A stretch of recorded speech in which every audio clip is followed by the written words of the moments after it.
Charles হলো ফ্রান্সের সবথেকে বড় ক্রিয়েটর, তাই তার স্বাদকে আমেরিকানাইজ করার জন্য আমি এখানে এখন বিভিন্ন স্বাদের ফেস্টিভ্যালস নিয়ে এসেছি। দেখা যাক ওর কেমন লাগে। তুমি এটা একটু দেখো, আমি এটা নেব। এটা সত্যি এক্সট্রা। চিয়ার্স। চিয়ার্স। আমি আমারটা আর একটু ভাজা করে নেব। এটা বেশ ভালো। এটা ভালো। হ্যাঁ, বেশিরভাগ আমেরিকানদেরই এটা আছে, কিন্তু আমরা এখানেই থামছি না। এটা আমাদের পিনাট বাটার ক্রাঞ্চ ফেস্টিভ্যাল বার। এতে কিছু জেলিও আছে। Cheers. চিয়ার্স। ও মাই গড, এটার অনেক টেক্সচার কম্বিনেশনটা দারুণ। আর ক্রাঞ্চ বারের মতো মুচমুচে স্বাদও। এটা সত্যিই ভালো। কুকিজ আর ক্রিমের সাথে সামান্য প্যাশন ফ্রুট, এতে আরেকটু ফ্লেভার অ্যাড করব। ও আর অবশ্যই চকলেট গ্রাহাম ক্র্যাকারও। বাহ, চিয়ার্স। এগুলো তো প্যাশন ফ্রুট, দারুণ খেতে। প্যাশন ফ্রুট টেস্ট করা অবধি অপেক্ষা করো।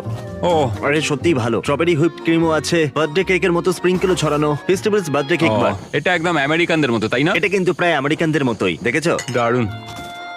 ও, আমার স্ট্রবেরিটা হারিয়ে গেছে। আমেরিকায় স্বাগত। ও হ্যাঁ, আমি সত্যি কথা বলছি, এতে অনেক চিনি আছে।